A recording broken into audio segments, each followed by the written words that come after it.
Ja, hij heeft een slechte dag van maag. Moet ik anders een andere keer terugkomen? Nee. Hij zal blij zijn met bezoek.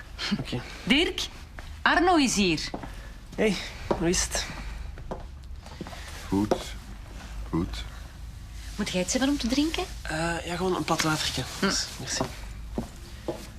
Hey Dirk, ik kom even verslag uitbrengen over Adweb. Want het heeft even stilgelegen met mijn papa en zo, maar ik ben er nu terug kunnen invliegen. Het is ook nodig, want we hebben echt veel deadlines. Maar de Bart gaat helpen, dus ik denk wel dat ik er ga komen.